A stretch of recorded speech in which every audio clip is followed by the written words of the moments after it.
Take time, no.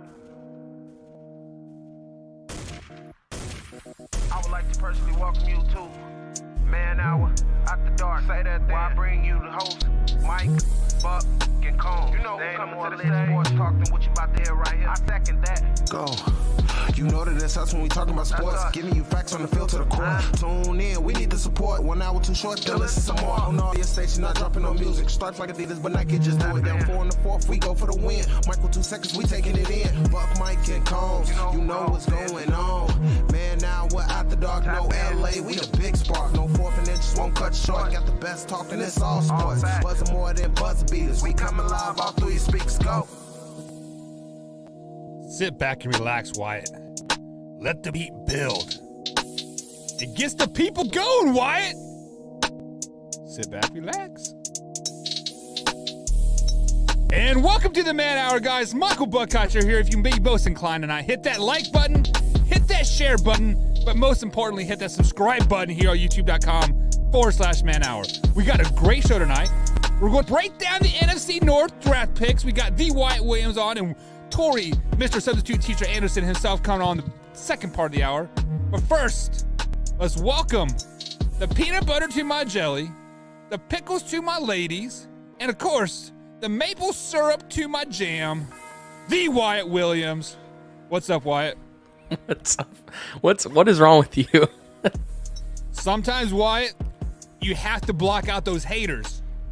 See, I got this polarized visor on, so people can't see the fear in my eyes, that because I'm got to pierce through their souls and rip it apart with my knowledge of sports today. Right. Well, I don't know what to say to that. I mean, it's like, how do you follow that up? You don't. It's that simple. Nobody knows how to follow it up, but it's very provocative. It's very persuasive, and when I put on this helmet, nothing happens, Wyatt. It gets the people going. I'm literally just all talk. I stood on the sideline just like this, saying, "Good job, guys. Good job, man. Good job, guys." Jeez. How was your day today? It was good. School. Came home from school. I don't know. It's actually kind of a boring day, you know. Mr. Dent, my radio TV teacher, today was his last day for a little bit. He's having surgery, so that's really about all that happened today. He's having surgery on like on what? Like first things first. Anytime you have a surgery, it's a serious surgery, no matter what. Is it like really serious, or just like not very serious? No, I just think it's his hip. It's been causing him some pain and stuff, so he just going to get it checked up, fixed. So he's old. He's tough as nails. He's tough as nails. He'll come back kicking even harder than he was before. Yeah. Well, I had my little snake dig with my knee just the other day, and I'm coming back stronger than ever, and I'm here to smash all those people in my way. Mainly my little son. I literally ran over him. Yeah. Today. We were just stiff arm basketball. right to the face. I'm like, Trip, get out of the way, son. Boom. Yeah. Oh, it was Trip. It wasn't even River. No. It was the baby. Yeah, and then I took out Trip, and then River's like, "No, Dad." Boom. Right. Have you ever been hit like right below the ribs with Wyatt? Like, it hurts. It definitely hurts. From a 3-year-old, I was like,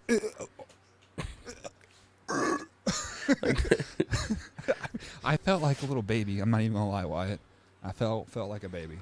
But guys, we do have some sports coming up here very, very, very soon. We have a special guest coming in here in about 30 minutes. Wyatt, tell us about our special interview tonight. Our special interview is possibly the biggest sports name we've had on this show so far. National champion at the University of Kentucky, Wildcats, Allie Stumler, all SEC, All-American volleyball player. Went to Christian Academy in Southern Indiana in my area, so yeah, I'm pretty pumped. Yeah, so she's a true freshman, right? No, she's a junior. So she's a junior. Oh, okay. So she's all SEC. Was she All American? Is that what you said? Yeah. She was All American. She was on the All American teams. She was All SEC. She was SEC Freshman of the Year her freshman year. So quite the volleyball player.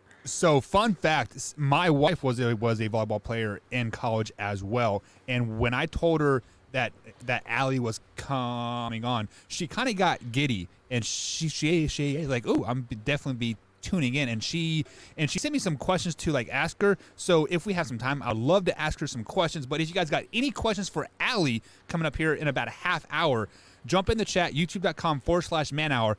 Get those questions flowing, because, you know, she is a very well-rounded individual. She's very, very, very, very, very smart, very talented on the court, and she had the game-winning point. So we are definitely going to boast to her about that 100%. So I'm excited to speak to her about that. We're also going to talk about your Green Bay Packers, Wyatt.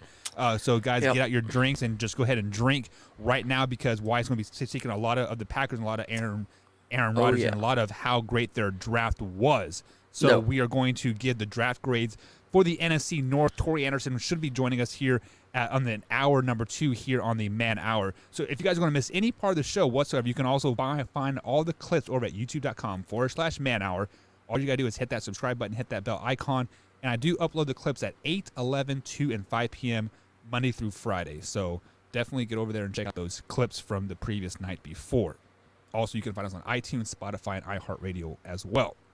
But Wyatt, before we get too carried away in with Allie and sports and like all this stuff, I'm going to ask you a draft questions, right? I mean, you are our draft guy, you are our draft expert, and you are already prepping for the 2022 season.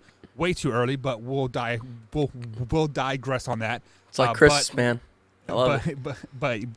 But yeah. So we are here at the Man Hour. We are looking to try to get to the draft next year. We are looking for ways to get to the draft live in Las Vegas. So how you guys ask how you can help us. You can help us by becoming a member over there on the YouTube page, youtube.com/Man Hour. Hit on that join button, and as little as 99 cents a month, you get access to all the Man Hour perks, clothing discounts, behind-the-scenes footage, after-hour show. So a little as 99 cents a month, you can join us and help us get to Vegas. And basically, why would that be kind of like a dream come true if you could go to the NFL draft? Oh, live? Yeah. I would do anything. Honestly, I probably should have went this year whenever it was in Cleveland. Yeah. Or a couple of years ago whenever it was in Chicago. You know, it's really been I really don't have an excuse. It's been pretty close out of the last 10 years. We've had a couple of close ones. I don't think you could have went this year, because I think you had to be fully vaccinated. And at the time, we weren't you weren't able to get a COVID shot because you were underneath the age threshold, if I'm not mistaken, here in Indiana. So I mean, you do have an excuse this year. Like, we'll let it slide, but we are going to do everything in our power to get to Vegas next year and do a live show from the NFL draft. But before I ask you some questions here, we got our members here chiming in already. Nana says, LOL, alrighty then, what the hell just happened? That comment came in when I had the helmet on, and I was just speaking gibberish, and I was letting out the frustrations of the day. So we got the what does coming up today, Wyatt, too. So I might have to put on my special helmet for that as well. She also does have a question, and she's like, oh no, is he going to be out of the school for the rest of the year?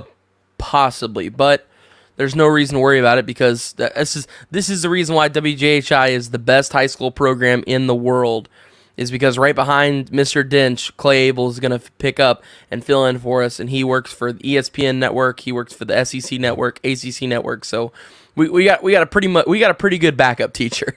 Yeah, and I had the great ability to talk to Mr. Clay Abel's. What this is about this time last year, I think, Wyatt, right? Maybe a little, but yeah, I mean, he's definitely a great human being. And she also says, hello, family. And look who has joined us here on the YouTube page. Mr. Drew. Man. Drew has joined the dark side. Drew, welcome to the YouTube channel, man. Hopefully you are hitting that like button right now and sharing this with a couple friends.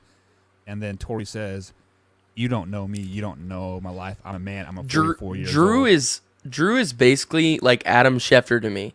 Like, I'll just be sitting there and like my phone will buzz and I'll look at it and it'll be something he sent me that I haven't even seen yet. Yeah. Like, there is so often he'll send me sports stuff and like I have not even seen it yet, and I'm like, oh, well, I got Drew. Drew is basically like my own personal Schefter. Yeah, Drew is awesome.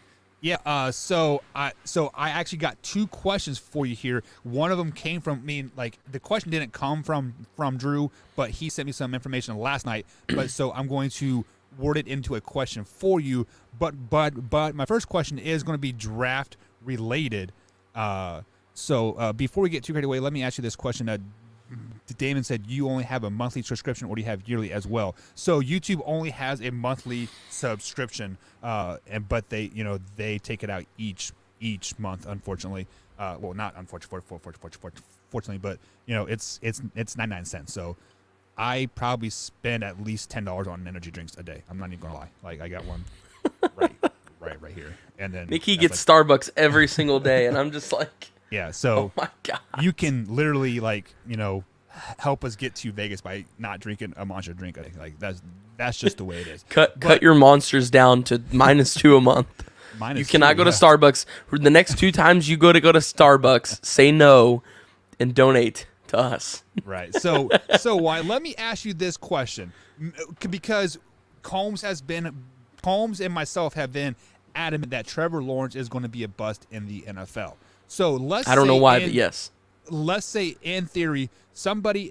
So first things first, I want to classify a NFL bust as a player that was drafted in like the top 6 and above, and just has they're only in the NFL for like 2-3 years and just not very good. I don't know. I think it depends. If they're a quarterback and they were taken in the first round, and they're expected to get significant playing time and they don't, I classify that as a bust too.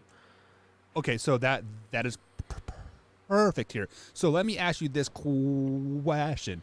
If a player busts in the NFL, who do you blame? Do you blame the general manager for drafting? Do you draft the coaching staff by not developing that player? Or do you blame it on the player by simply just not having that it factor? Who would you blame if a player is a bust in the NFL? That's a tough one because I really think it depends mainly on the player and the situation. So like the Jordan Love situation with the Packers. If Jordan Love were to never play, say Aaron Rodgers stays, and Jordan Love never plays a snap for Green Bay, and they end up shipping him off, or he ends up retiring because nobody else wants him, and they'll consider him a bust, right? That right there would be considered the GM's fault. As for Jamarcus Russell, you look at him. He was lazy. He wouldn't do what he was supposed to. He wouldn't watch the film, wouldn't put in the time, wouldn't put in the work. That would be his fault. And then another example I would use for a coach's situation, I think would be Josh Rosen. I think that's a really good example for it being a coach's fault because, they spent zero time really working with Josh on the future.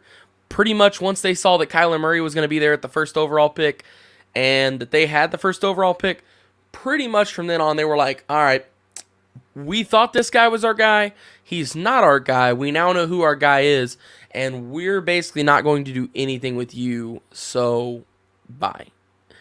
Pretty much was what happened there. So I think it mainly rides on the shoulders of who it was. It depends on the situation. I think where they land, who they are, what position they are plays a lot in it. And of course how quick they're out of the league, all that stuff. Right. And that was pretty much the typical Wyatt Williams answer that I was looking for. Let's just be flat and honest. But I think it ultimately has to land on the shoulders of the player. Just because, yes, you had talent. Because let's just be flat and honest.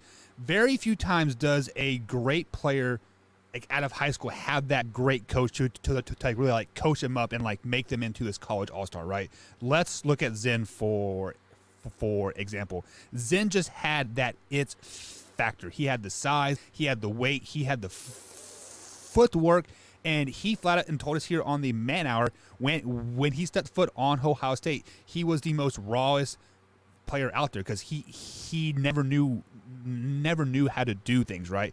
And then through college, that is where you really develop as a player. That is where you become a NFL player. So the college coaching staff gets you prepared for the NFL. Once you are in the NFL, those coaches pretty much just put you in the right positions to make you a great player. Then it falls on yourself to go film study. This is all geared toward a quarterback. So just to put that out there. But as a player, you as an NFL player, you are geared to watch film. You are geared to learn how ways to get out of the deep pocket better, how to disguise stuff with your eyes, etc. So it does not fall on the coaching staff. It does not fall on the general manager for drafting you, because obviously you were a great player in college. It's just you do not have that it factor in yourself to make yourself a great NFL player. So I think it falls on the player 100%. So Damon over here on the Facebook says it is hard. Is Sam Darnold a bust, or does he get the New York Jets pass? I think it all depends on what he does in Carolina. If he goes out and balls out, and it's either a yes or no here, because if he balls out in Carolina, then yes, I think that he gets the Jets pass. If he goes there and can't generate anything, can't do anything with the offensive weapons that he'll have there, then I think then we can call him a bust. So I think, honestly, that question will be answered soon. It's just a matter of how soon is what we're waiting on. Do you give him just 1 year in Carolina, or is it like a 2-year kind of pass in Carolina? I think it's 2. I think it's 2, because still, nonetheless, it takes at least 1 year to get acclimated to everything. Right. Because you got to think, he's switching playbooks, he's switching coaching staffs, he's switching teammates, he's switching houses, he's switching cities, he's switching facilities. Where the cafeteria every day is different, the food is different, everything is going to be different. Nothing is going to stay the same. So I think that first year is an adjustment year. You get all your fine-tuned stuff worked out. You get everybody in line. The playbook starts to work better. And then once year 2 takes off, I think is really whenever we'll see if Sam Darnold is or isn't in the NFL. So, guys, here in the comment section, if you're listening to us on youtube.com/manhour or wherever you are listening to us, let us know. Do you guys think Sam Darnold is a bust? Do a hashtag yes or a hashtag no, and then at the end of the show, we'll do a quick poll. Like, I will do some algorithm stuff, and I'll pull all out the hashtag yes and hashtag no's and figure out what you guys say. So, Facebook user says that 2 years for Sam Darnold is a real good measuring point there, and I would have to say we have to start seeing significant improvement by week 9, week 10 in a Carolina uniform to really deem him not a bust. I say a full year, maybe going on to just the only way I think Sam Darnold gets a second year in Carolina, Wyatt, is if he makes significant improvement in year 1. Does it he has to show the ability to get to that next level and not be deemed a bust here. So many people are already starting to chime in with hashtag no. So you guys definitely keep those rolling in. Hashtag yes, hashtag no, if you guys think Sam Darnold is going to be a bust in the NFL.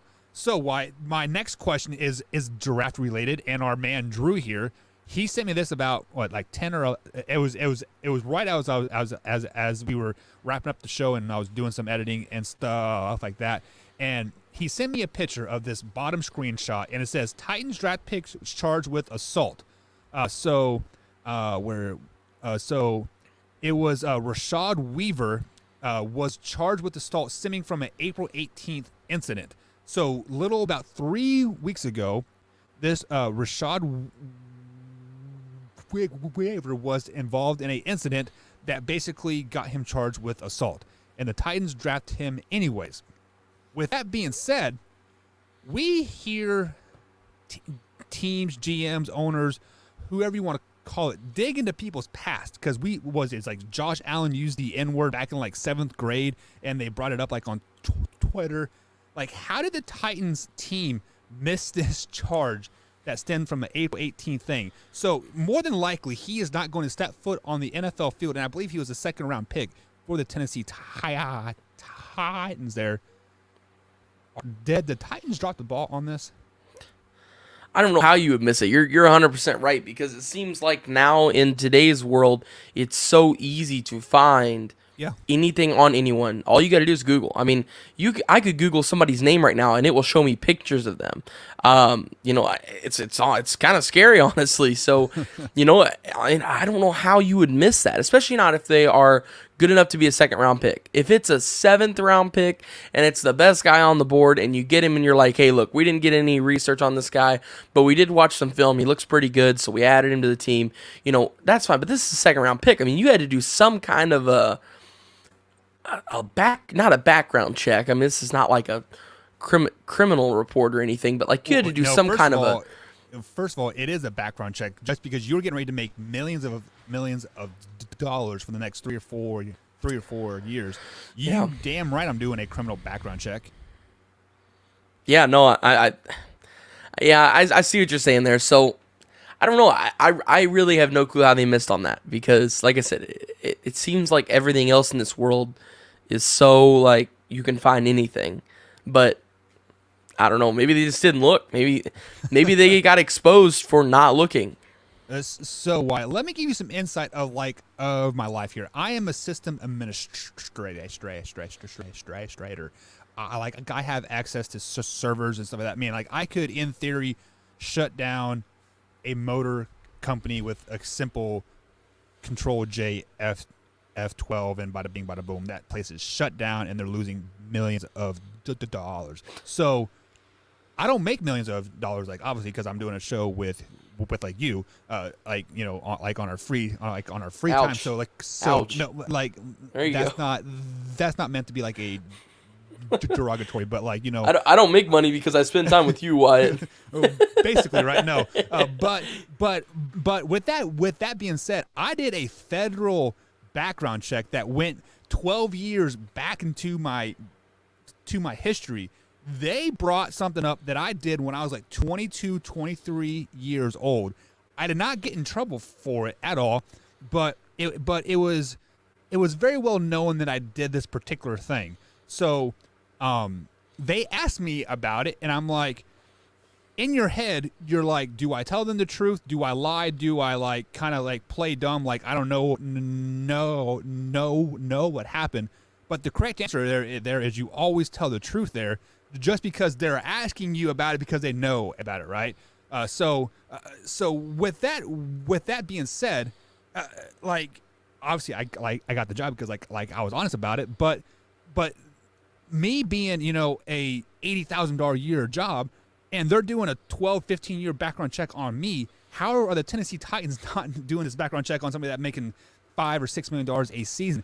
And Damon says, innocent until proven guilty. Charges versus penalty, or charges versus potential, is a very fine line. Let's just be honest there, Damon. Let's look at the Deshaun Watson thing. He is quite arguably he is still innocent, right? He has not been proven guilty. He has not gone to the court of law. He hasn't gone through anything. But the public perception of Deshaun Watson right now, keyword there, White, the public perception of Deshaun Watson as he is a piece of crap. Let's just be flat honest. He is a piece of crap right now in many people's eyes. Like, I believe you said if any of this is true, you never want to see him on the NFL field again ever, right? So what is the difference between like an assault charge? I mean, like obviously you did something to get that assault charge, whether it holds up in court or something. Cops were called, you were charged with it, you were arrested with it, or like arrested / detained, kind of the same thing. But clearly the Titans dropped the ball at some point.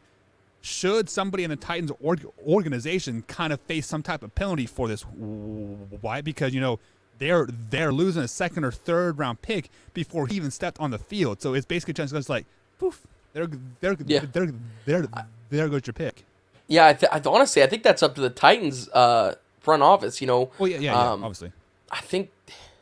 I mean, maybe you could, but at the same time, I don't know, because then he could also turn around and be like, well, I mean, if you would have done the research too, you would have known. So, I don't know. That's a difficult situation. I mean, I guess somebody has to take the fall for it, because you do lose a second-round pick. That's pretty big. Do you think the NFL will give them a compliment? What is it? Was it complimentary? What's that special word? Compensatory? Maybe? Yes. Yeah, compensatory. That's what it is. Compensatory draft pick. For this, if it does fall through, because I'm pretty sure the Jets had this situation a couple of years ago where they drafted somebody in the second or third round, and as soon as they drafted him, he came out and was like, "Oh yeah, I'm not interested in football anymore. I don't want to play," and they're like, "Are you kidding me? We just wasted our draft pick on you." So the NFL actually like gave him a compensatory draft pick or whatever since he had retired.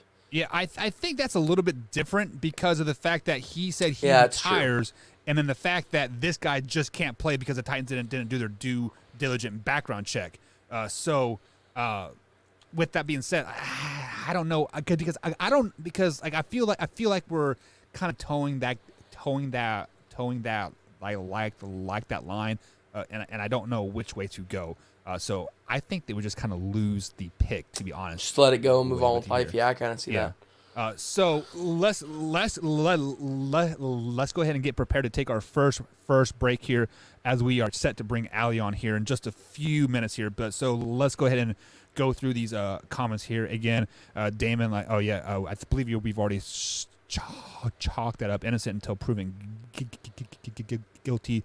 And then Drew wants to come out and say that background checks are very easy. Yeah, you can honestly go on Google right now and basically do a background check for anybody on free for the last like 3 or 4 years. It is really, really easy. Drew also says a good rep takes years/decades to build, and is ruined in a heartbeat. I believe he's referring to the Deshaun Watson thing there. Yeah, man, that is 100% true here. And then Damon, Damon and Drew are kind of on this same path here. He thinks there is a conspiracy thing happening down there in Houston to keep Watson in Houston. Why? I know you have you kind of brought this up last night. Like, hey, maybe all this Houston thing is all just smoke in the wind, and they're just keeping him there. Are you kind of towing the line of a conspiracy theory? I don't know. See, it's such a tough situation. Like, I feel like there's definitely some foul play, and it seems like there could be, some kind of a conspiracy theory here. But like, also at the same time, that's such a fine line to run that I don't want to I don't want to say, you know what I mean? Like, it's same thing as like innocent until proven guilty. Like, right. But at the same time, like, I don't want to call you innocent if you are guilty. So I kind of plead the fifth on this one. Yeah. So it may be a conspiracy in theory, but I would have to go on the line of like, everything kind of adds up a little bit too coincidental, right? I mean, like, Watson signs that big deal, was like $130 million or whatever it was, something ridiculous. And then just a few months later, J.J. Watt is like gone. And then Deshaun Watson, he wants out. And then not even like a month after that, sexual assault charge is here. Sexual charge is here. And then all of a sudden there's 22 of them just like out of the blue. Like, I don't know. It's something stinks, but I can't quite put my finger on it. Is it actually the Houston Texans? Is it actually the NFL? Because let's talk about this before we go to break and bring Ali on. If Deshaun Watson leaves Houston and J.J. Watt is no longer in Houston, is the Houston Texans even a relevant football team? And I think Texas has to have that second football team. Like, the NFL has to have that fan base in Houston to, like, really keep growing the NFL. Like, do you think that at all? I'm sorry, say that last question again. So, if Deshaun Watson leaves Houston, J.J. Watt is already out of Houston, do you think having those two guys out of Houston basically puts Houston in the dumpster and, the NFL needs Houston? I mean, yeah, I think if you lose your two biggest sports stars of a city, not just of a team, of a city, like in Houston right now, those are the two biggest stars. So, I mean, I think, of course, it puts the city in a dumpster in a sense, because those names, J.J. Watt, those names like Deshaun Watson, they sell tickets just like DeAndre Hopkins did. Right. Once you lose DeAndre Hopkins, you're going to lose certain season ticket holders. You're going to lose people buying seats. And then whenever you lose J.J. Watt, you're going to lose a ton of more. And then, of course, with Deshaun Watson, you're going to lose even more than with that too. Yeah, and like, really, I think the whole Houston sports like picture as a whole kind of just like looks at the bottom of the toilet, like right now, because you got nobody wants to be in Houston for like the Rockets. The Houston Astros are cheating in baseball, banging trash cans, and then the Texans are kind of like we don't know what to do with their hands anymore. So Ben comes out and says, when is Ali going to be on? We are going to take a quick break, Ben, and then we will talk to Ali here in just a second right after our break. So stay tuned here on the show, guys, the Man Hour here on Big X Sports Radio, and, of course, 1450 AM as well. So we'll be right back here in just one moment.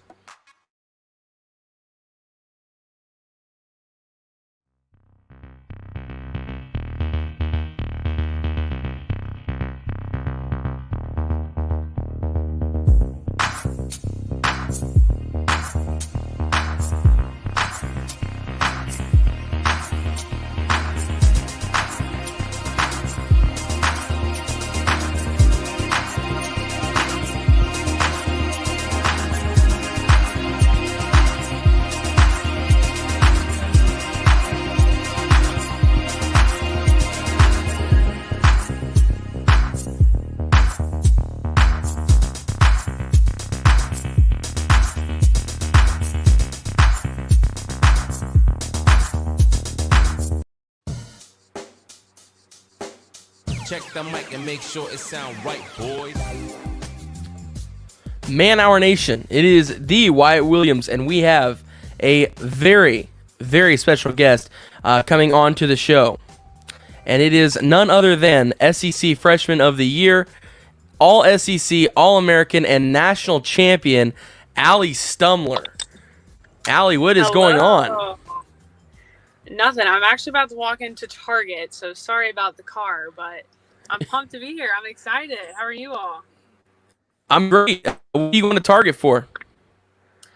Okay, so I'm going to school to be a teacher, and I have to give a lesson tomorrow on fossils, and so I forgot Play-Doh. So I am running to Target to get some Play-Doh. Nice. Well, Play-Doh, if you need a fossil, Tori will be on the show here in about half hour, and he is the oldest guy here, so he's definitely would help you out there. Okay, perfect. So pretty widespread of a question here, just to get us kicked off. National champion. What does that mean to you? It's just everything that we've ever dreamed of and more. All the interviews over the past couple weeks, and I think Madison Lilly, our setter, said it best that there's no group more deserving. Whenever we were fighting for our, I think we were in the Elite Eight, maybe even the Final Four, I can't remember, but we're all like hyped up, like we're about to win this game, and like everyone's going crazy, but we still had like half a set to play, but everyone just knew like we're gonna win this game.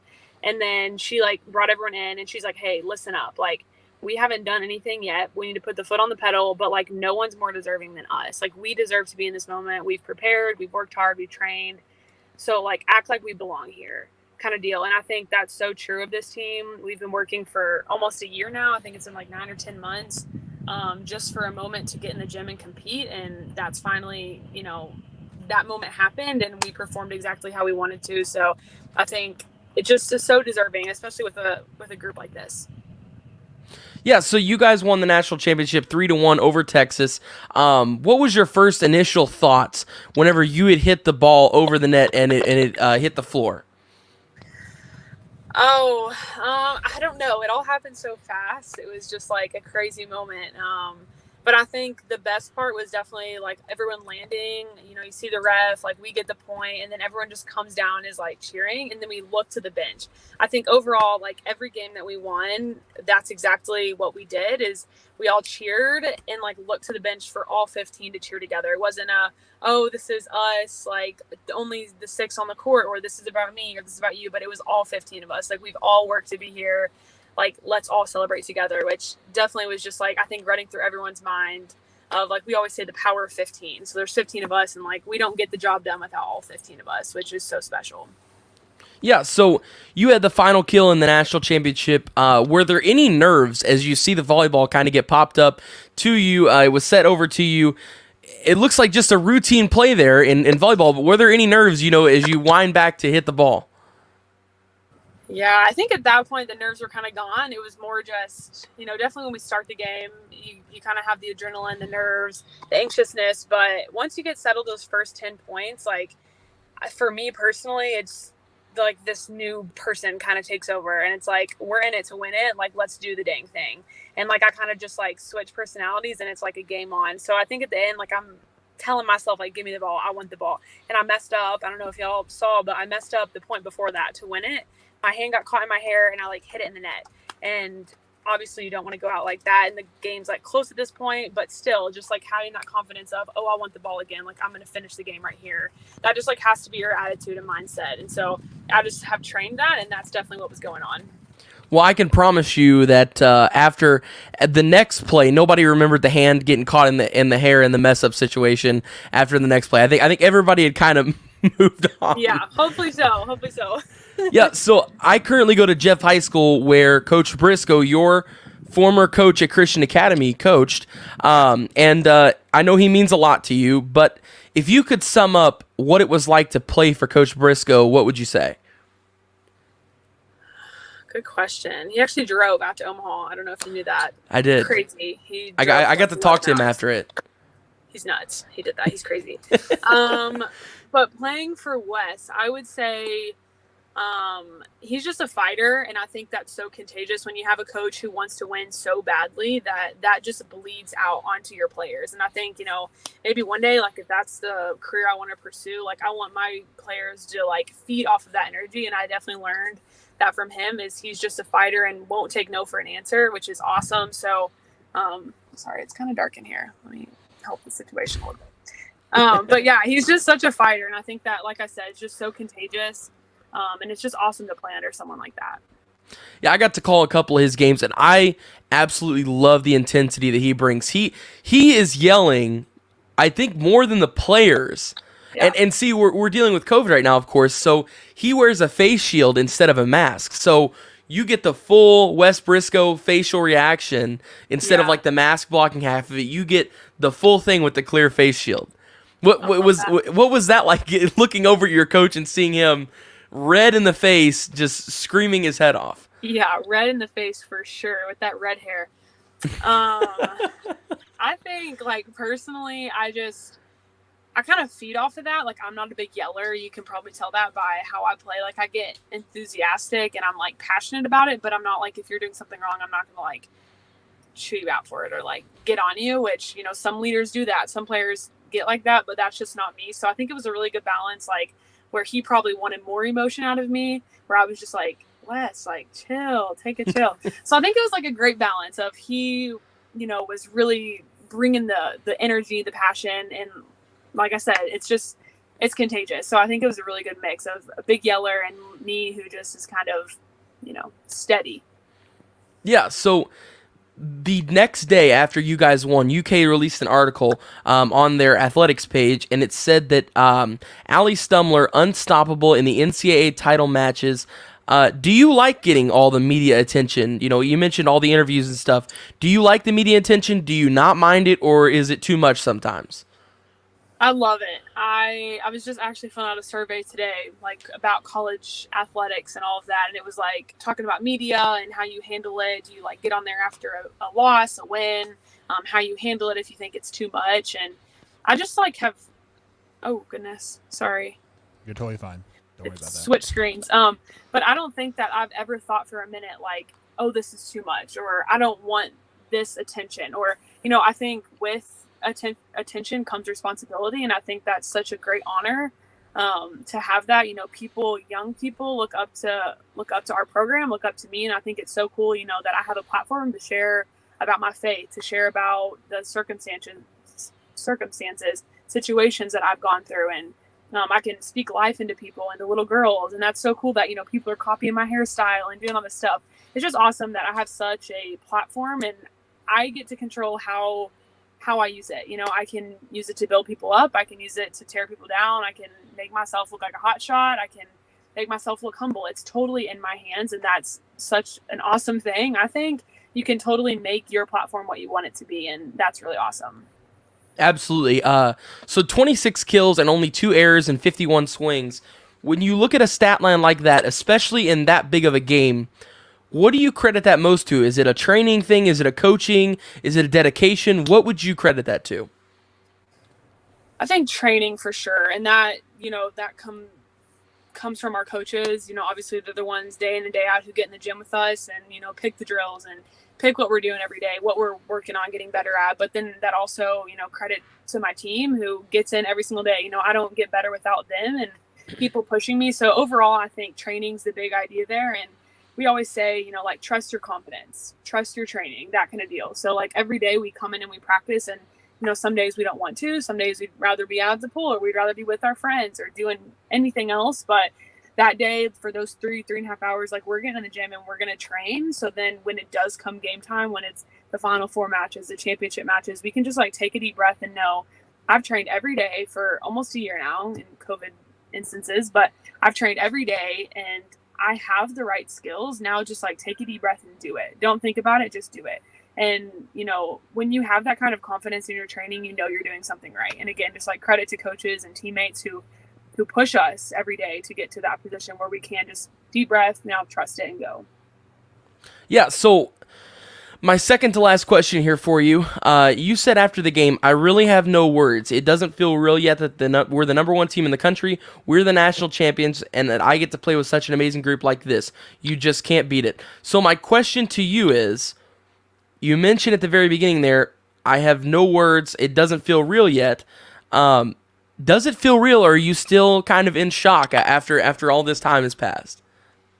It's starting to set in a little bit, the more you hear it and the more congrats you get and all that. But I mean, my coach, I passed him yesterday. I'm leaving the gym and he's like, are you still floating? Are you still floating on cloud nine? I'm like, man, I don't know if I'm ever going to come down. That was just such an unreal moment that, I'm still living in. I show up to class the next or 2 days later and all my friends and teachers surprise me with donuts and signs. And then I show up to my elementary school that I help at and they've decorated the hallways and painted me pictures. And it's just unreal. And that we're in a moment like this and that I get to live in this. And it definitely, I don't think has definitely set in, but I think when we start competing again in the fall, or I guess this summer, then it'll kind of start to feel real. But it's just crazy. You look up to players your whole life, the Catherine Plumbers who were so good, the Carrie Walshes who played and now are in Beach, and just all these stud athletes who you're like, man, those are championship girls. But now people are saying that about us and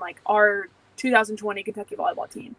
Those are the studs that they want to become. And that's so cool. And we'll definitely never take that for granted.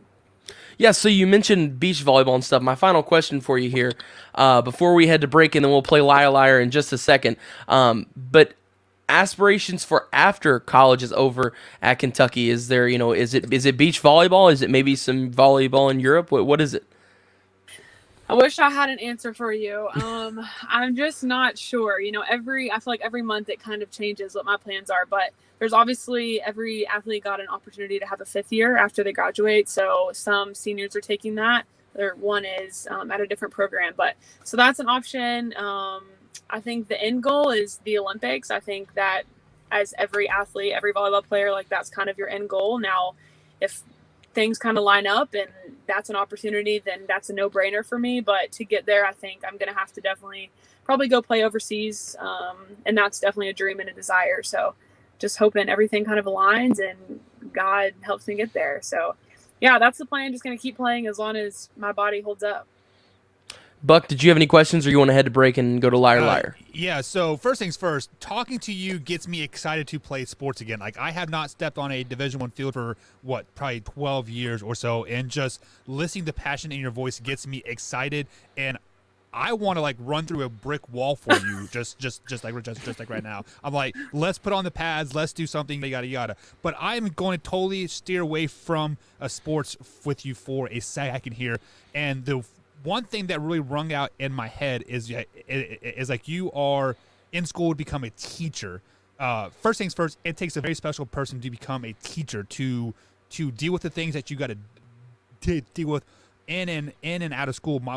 My sister-in-law is a teacher, and she's still grading papers at 8:30 at night. It is crazy the amount of hours that they put in. Have you thought about which grade that you want to teach? High school, college, elementary? What is your goal for that? Yeah, so right now, again, this is something that changes pretty frequently. But right now I would say probably second or third grade. So at UK, they kind of do the education program. So your last 3 to 4 semesters, you're totally immersed in the school. So I've been in third grade, second grade, and then next year I'll be switched to either first or fifth or whatever. But yeah, so I'm thinking second or third. I really love that age. They're independent, can, blow their nose by themselves, eat by themselves, make good decisions, but also they're young enough to where they're still sweet and not super stubborn. So I'm loving that part about it. But yeah, so far it's been awesome. I just love to give back. I think, like you said, it takes a special person. So yeah. I'd like to think that I'm someone who can take on the challenge, and I definitely think this experience of volleyball has 100% prepared that, just the discipline and the drive.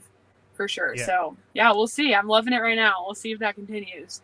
And you also said something about possibly being a coach, and I could tell by just the passion and the excitement in your voice that you have for this sport, that if I had a daughter, I would love for her to play for you 100%.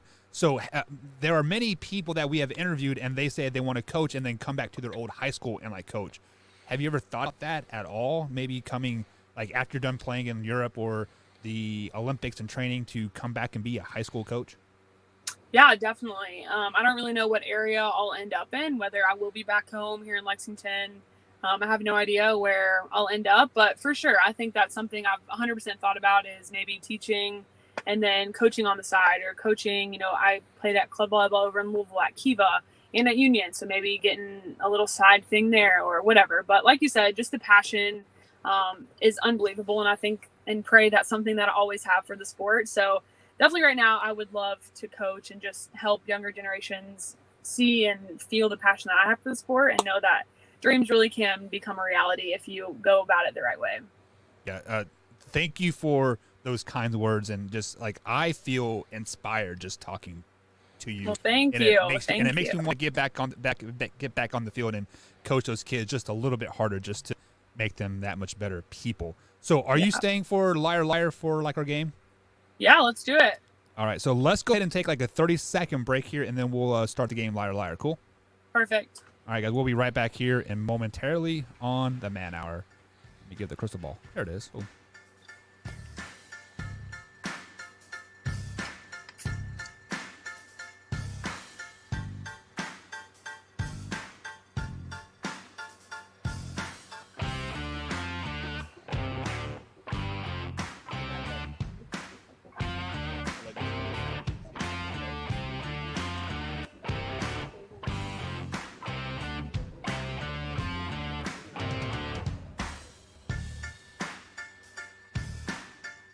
Alrighty, guys, welcome back to the Man Hour. Michael Buckeyes along with Wyatt Williams tonight. We have had a good show so far. We've had an interview with Allie, a great interview where we've talked some basically on and off the field stuff or football. But let's get into the fan favorite game here, led by Mr. Wyatt Williams himself, Liar Liar. Wyatt, before we get too carried away, let people know exactly what Liar Liar is all about.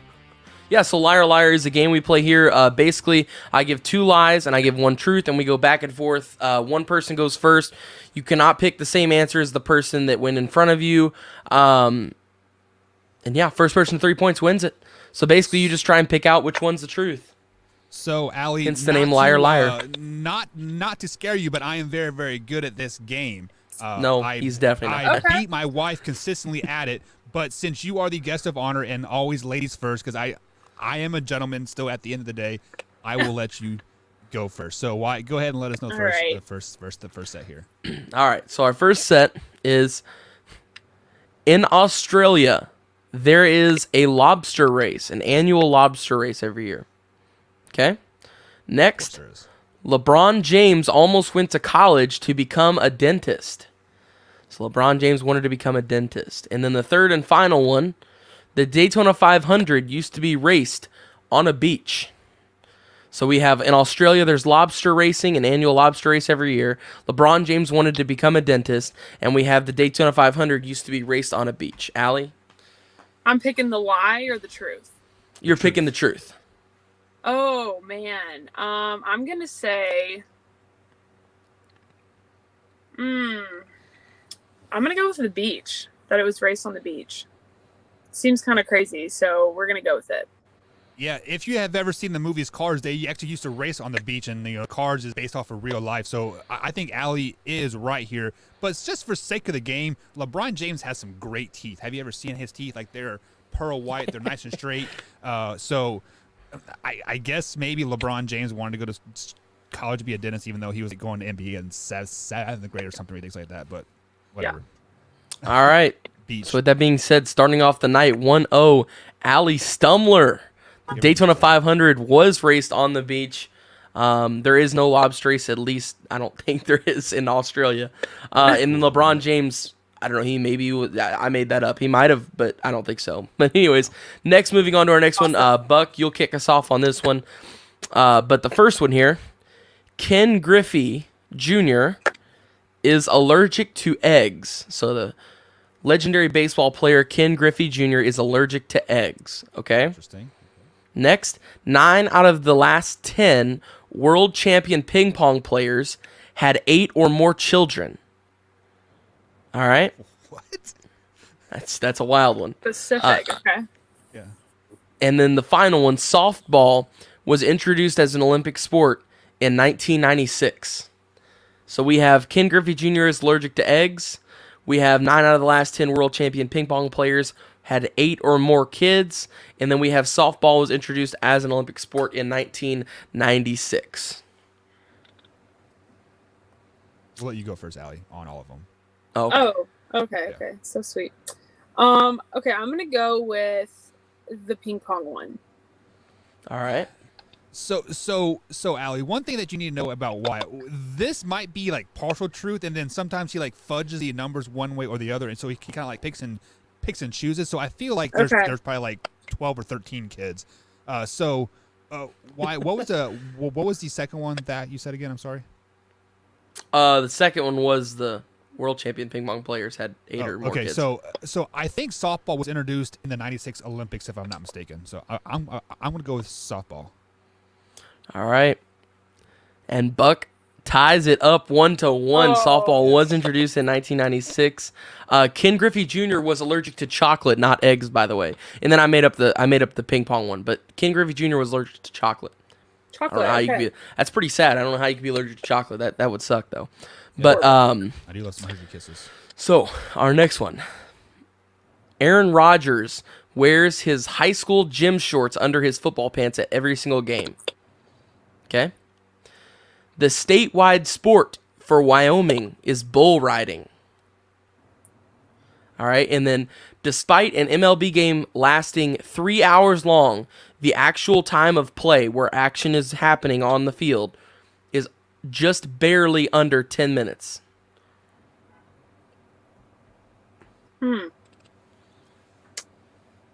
Man. What was the first one again? Oh, the shorts. Yes, Aaron Rodgers wears his high school gym shorts under his football pants. That seems a little ridiculous, but I'm going to go with that one. Yeah, that does seem very ridiculous because Aaron Rodgers is, 36, 37 years old, and I'm not much. I mean, I'm about 32. But back then, our shorts were baggy. I mean, like, they're below the knees. We're like gangbanger shorts. So that'd be really hard to wear underneath football pants there. So I'm going to go with the actual game time of baseball is only 10 minutes long. All right, starting off the night 2-1, taking the lead is Buck. Yes, sir. Dang, I knew that was a bad guess. Yeah. It's okay. I'm a sore loser. I hope you know. I'm a really sore loser. Your house is going to be egged. I mean, something. Hey, she's going to come find you, Buck. I am the most witted person ever, so if you egg my house, I'm going to fork your yard. So. Okay. All right. All right. I like it. Let the games begin. All right. I just have to win, and then we'll be fine. Yes, but you won't. So the next one here. No high jumper has ever been able to stay off the ground for more than 1 second. All right, the next one. The most popular pro sports team in Alaska is the Miami Heat. And then the final one. Righties are better than lefties at reaction time sports. So we've got no high jumper has ever been able to stay off the ground for more than 1 second while jumping, of course. And then the second one, the most popular pro sports team in Alaska is the Miami Heat. And then the third one, righties are better than lefties at reaction time sports. High jump's the one with like the pole you jump over the thing? No, that's pole vault. So high jump is where it's the pole and you run and you run backwards. Jump or not run backwards, jump backwards. Yeah, okay. Oh. Okay, I'm going to go with the last one. All right, righties are better than lefties? Yeah. Well, Allie, are you a righty or a lefty? I'm a righty. That's why we're better. Yeah. Okay, that's why you're better. Exactly. So, first thing first, a second is a long time. So things that can happen in a second, you can blink like 57 times. You can throw like 16 baseballs. Or you can blink 57 times in 1 second, Buck? In a second? Yeah. I would like to see that. It's I like don't know science. about that. I'm half Bill Nye. So what was the first one again, Wyatt? I'm sorry. No, you're good. The first one was no high jumpers ever been able to stay off the ground for more than 1 second. Okay, and then so since I was going with the last one, I got to go with the second one because 1 second is a long time. So yeah, I mean it's probably like 0.2 seconds up in the air. That's not. So you're going with the high jumper? Yeah. Okay. All right. And with that being said, oh no. And getting his house egged is Michael Buckheister. Yes. Yikes. Come on. Oh, so that's Come on, Allie. true. Like It is, are a yeah. football player. Here, The most let's- popular pro sports team in Alaska, I believe, was the Colorado Avalanche. I didn't write that one down. Lefties are actually better than righties at reaction time sports. I couldn't believe it, but that's What is considered reaction time sports? Is it like baseball or like what is considered a reaction time sport? That's a good You're question. right. I don't I'm know. gonna need a fact check on that one. Yeah, because like I think of reaction time sports, I think of like ping pong, tennis, baseball. Yeah, Like Yeah. yeah, I don't know. that's what it said. It said that lefties, a study was done, and lefties were better at reaction time sports than righties of a survey taken of however many athletes it was playing whatever reaction sport it was. But yeah, and lefties were better, so I said righties were. And then, like I said, the Alaska one, I'm not sure I think it was the Colorado Avalanche were actually the most popular team for Alaska. And then it is true that no high jumper has ever been able to stay off the ground for more than 1 second. That seems crazy too. I feel like Yeah. you could stay off the ground for a second. Why? I bet you pole vault jumpers that jump like 50 feet in the air aren't off the ground for more than half a second. I bet. No, they're definitely in the air for longer than a second. I'm That's thinking high like up there. 5 seconds. 'Cause That seems pole like bends, they go up and then it bends down. yeah, it's like bend. And then Whoa, you push so- yourself up and over, then you maneuver your body, and then I don't know. That seems like that would definitely be long. Allie, what subject are you teaching in elementary right now? Well, all of them, but tomorrow science. That's why I got into the fossils. So as a science student teacher here, you should know how fast gravity is, right? Like, like if you drop a rock, it falls at the same rate as something else. Like, I should, yeah, something I should know, but that's what we have Google. No, like I'm not trying to be like a smartass, but when you do like a rock, like that's like that's got to be only like 0.2 seconds. Like watching your volleyball highlights here, like look, like you are jumping here. Let's pull it up here. You are jumping and spiking the ball, and it's maybe like a tenth of a second. You are actually up in the air. See, it seems so much Hmm. longer. Yeah. See, look, 1/1002. So maybe 0.2 seconds. But either way, sorry, Allie, I had to ban No. your parade. You're getting your house egged. That's Yeah. all right. Yeah, you just better sleep with your eyes open. Is all I gotta say. Oh. All right. Thank you for joining us, Allie. It was one of the best interviews that we've ever had. So Absolutely. Thank you so Absolutely. much. And Come back Absolutely. anytime. Right? You're a junior. Yes, junior. Are you staying at UK for 2 more years? I don't know yet. Definitely one, but we'll see about the 5th. I have to make my decision sometime within the next couple months. So Are you on progress to No. graduate this next year, or you are still 2 years, 3 years out? next year, next spring, So- I'll graduate. Yep. I was a 6-year senior myself, so 6.5, Okay. 7. So no, Love it. There you go. Buck played at K-State, but he never won a national title. So All right. see, he beat you in Liar Liar, but you've at least got a national title at the end of the day. So All right. I mean, all right. So I it think kind of I'll- balances itself out. Yeah. I'm thinking I'm winning right now. All right. I was always the bridesmaid, never the bride in college, high school. So, Allie, thank you for joining us. Enjoy your Target run, or as we say here in Louisville, Target, right? Yep. Target. Fancy Target. But enjoy. Target. Have a great time. Stay safe, and thank you for joining us. Thank you so much, Allie. all. Thank you all. Bye. All righty, guys. So that is Allie. Great interview. Why we are going to start to try to make some games in with our interview people, just to have some fun with them. That was probably the most humblest national championship winner that you could probably have ever. That was awesome, dude. Yeah. That is. Whew. I see, and like I love all my friends, so I don't want to call them out here when I say this. That was probably the best interview I've ever had in my entire life. Well, it Easily also top helps 3. when like she is such a like I said, not dog like anybody, but she is older, she is more mature, and she's very, very well spoken. I mean, she's going to be a freaking teacher. You have to be well spoken, right? I Yeah. would never become a teacher because I sometimes get words mixed up and whatnot. But nonetheless, guys, we are going to take a quick little break. On the other side of the break, we have the world famous What The. Yes, a day early, but yes, why we gotta get some stuff off our chest, right, man? So we got the What Does coming up. We got Tori Anderson just right the corner as well. All that and much more, guys, here on the Man Hour. Stay tuned.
And welcome back to the Man Hour, guys. Michael Buckeyes along with Wyatt Williams tonight.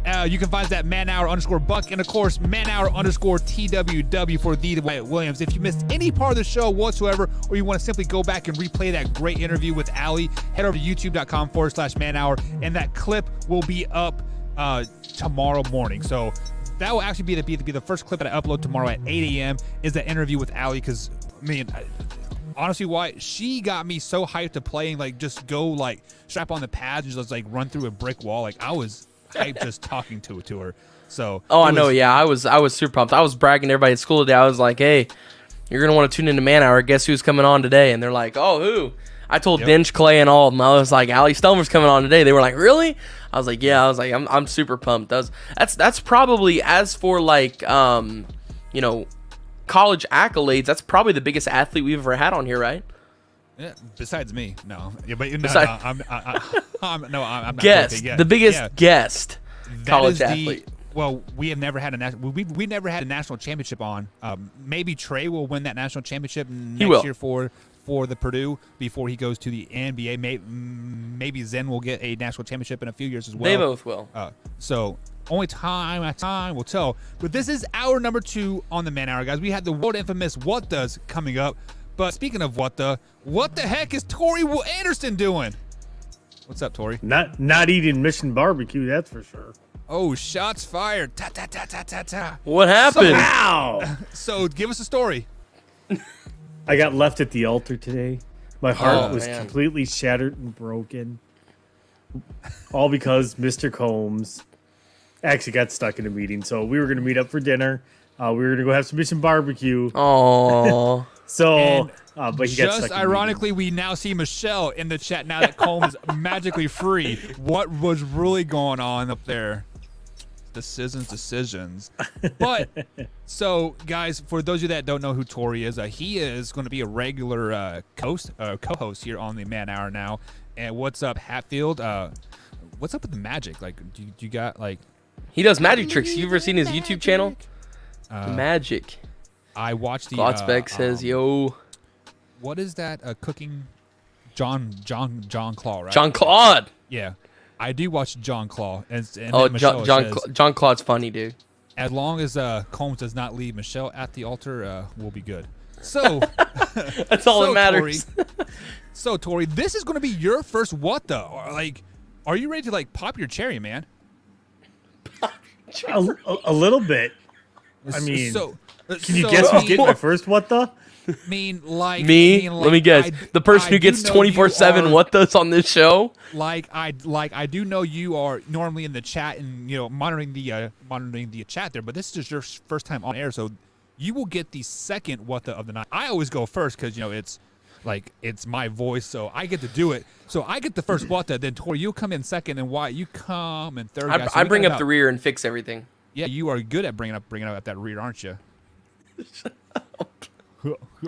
God. In the rear with the gear.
Oh, well, guys, it's been coming. All right.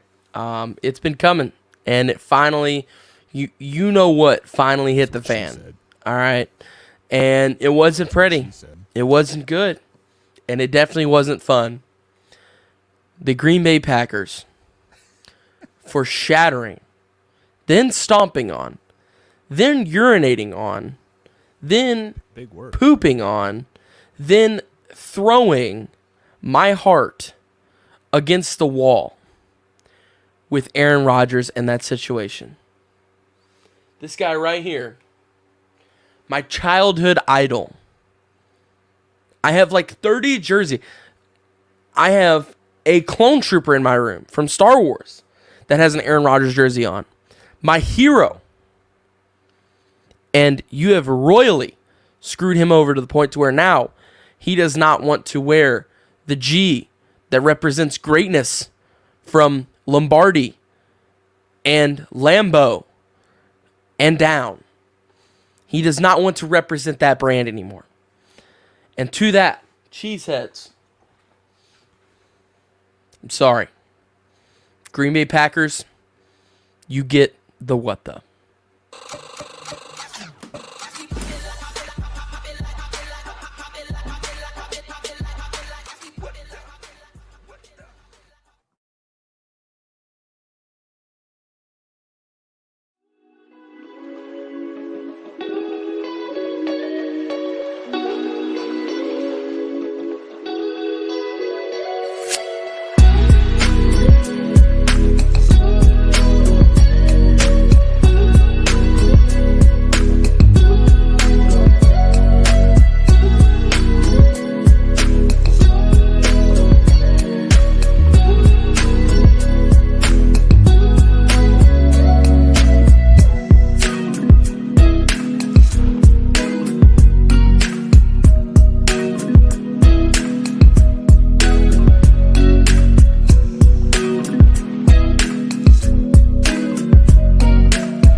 Check the mic and make sure it sound right, boys. And welcome back to the Man Hour, guys. Michael Buckheist along with Wyatt Williams and Tori Anderson tonight. We've had a great interview with Allie. We have had some fun with Liar Liar and What The. But now it is time to get down to the nit and gritty of the show. It is time to talk to teams that are near and dear to both Tori and Wyatt's heart and their division. But before we get into that, let's bring them back onto the screen there. Why I felt your What The rip through my soul, man. I feel sad for you. But at the same time, I kind of want to laugh because why does your Stormtrooper have a Aaron Rodgers jersey? That's just really, really weird. But oh, it does. Here, may the Fourth be with you, right? I'll go get it for you. May the Fourth be with you. Yes. Honestly, we don't don't care. Oh, you don't want to see it? No. Maybe for the after show. no. Why? But for the after show, we'll definitely watch it. Okay. So all put right, on the he headphones. can debut on there. He's got my cheesehead sombrero on, so he looks real good right now. He looks real good. So just another reason why you should subscribe to the after show to see my awesome Stormtrooper with a cheesehead sombrero on and an Aaron Rodgers jersey. Just another one of the million reasons why you should subscribe.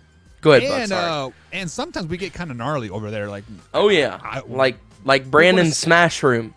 Yeah, My we're grandma's going to listening. start So. peeling back the layers of the onion on Tori, and we're going to get some great war stories here coming up as live, just like as well.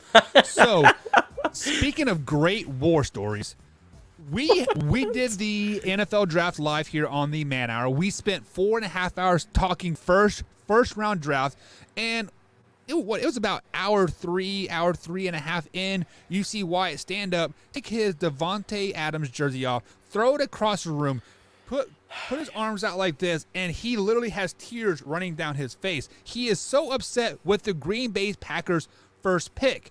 So, guys, the Green Bay Packers did make the NFC Championship game again. Of course, they lost because, that is what they do. That's what we do. But why? Let me ask you this: now that you've had time to digest the draft, you got to see all 7 rounds. You see their picks, and you see what other teams have done. In your eyes, who was the Green Bay Packers' best pick in this year's draft? That is such a tough one, that to the point where I legitimately cannot say one name, because it is 2 people. It is Amari Rodgers, wide receiver of Clemson. Great pickup in the 3rd round. And it is our 2nd rounder as well, Josh Myers, center out of Ohio State. We replaced a Buckeye with a Buckeye. Corey Linsley leaves. Huge loss, one of the top centers in the league. We replaced him with Josh Myers, another great, promising young Buckeye headed to the NFL. So I'm really excited about adding Josh Myers as well as Amari Rodgers. Showed a lot of great things whenever he played with Trevor Lawrence at Clemson. The tremendous speed that he has, got great hands, route running abilities are good. I was very excited about both of those picks. But we'll get to the worst pick here in a minute. Tori, go ahead, buddy. So I'm guessing my best pick is probably Wyatt's worst pick here. But I'm actually going to go with Eric Stokes, their 1st round pick. As much as everybody wants to argue with that pick, it was a pick of need. It fills a position of need. It was also a middle finger to Aaron Rodgers. It gives them another corner that can play out on an island, so they can play man with both of their corners on the outside now.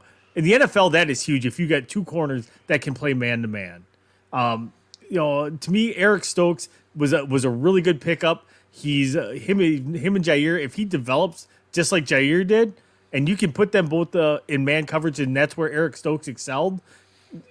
We got 2 of the best corners in the league.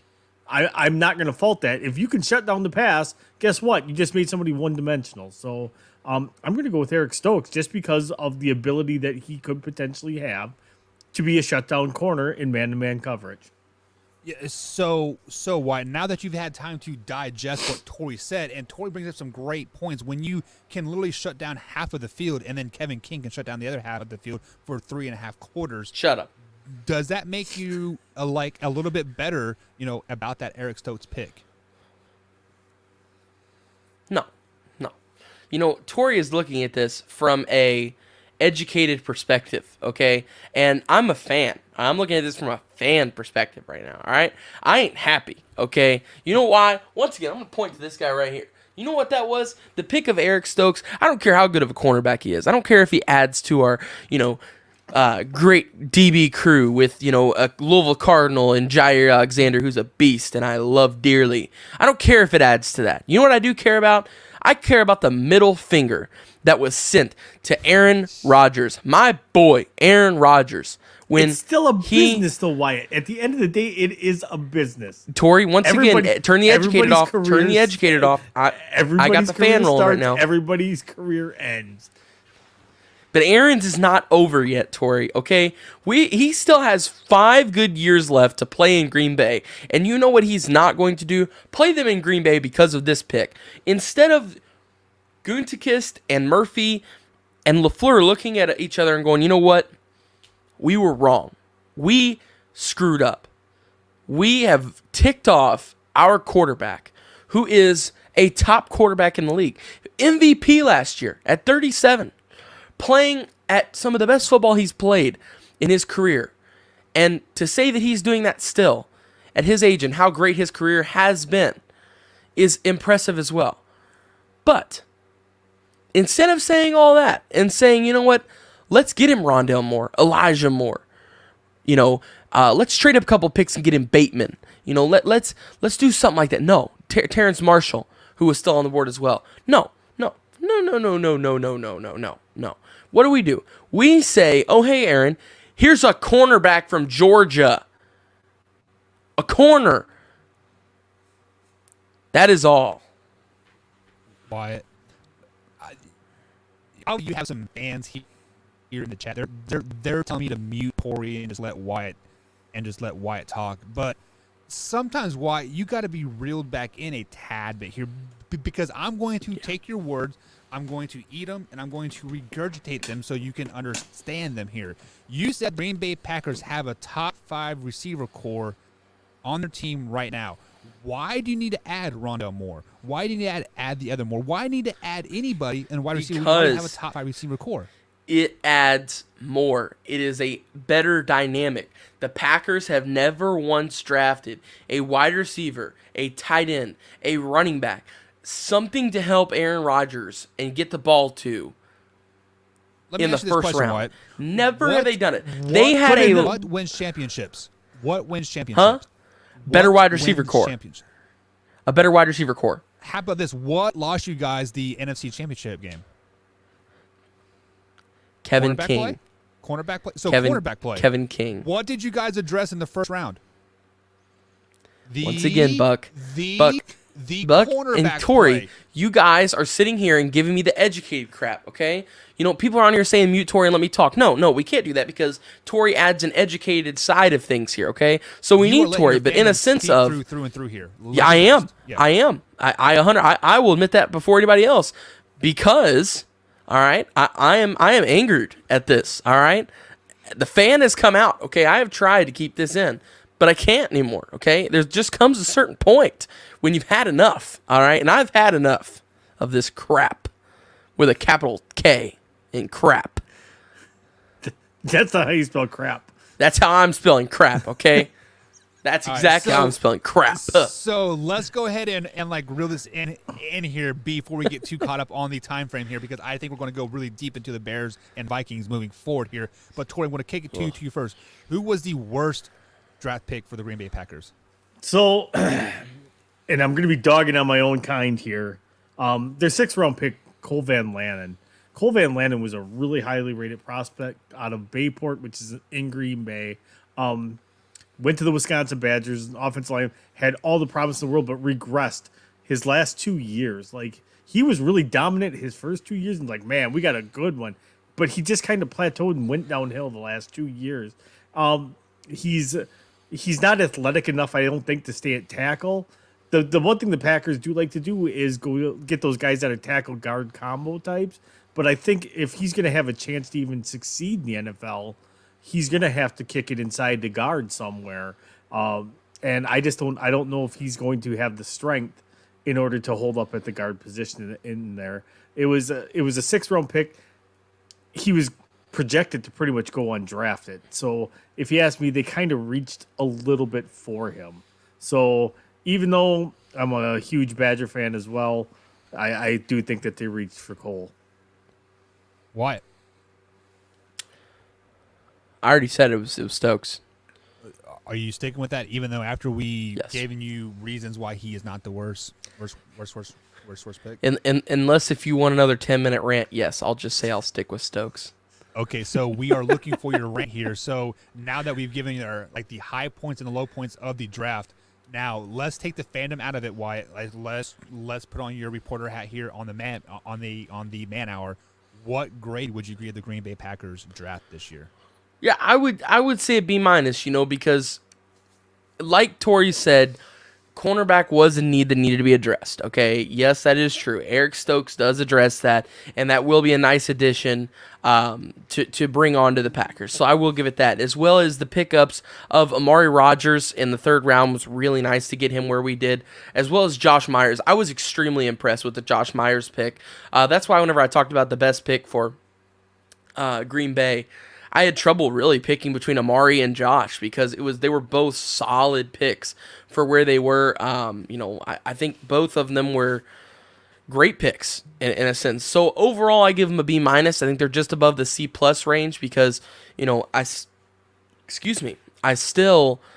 think that there was a couple of different directions we could have went with maybe in the first round. And then, in the 4th through 7th, I think there were a couple of other, positional needs that could have been addressed. But overall, it was a above average draft, so I will give it a B-.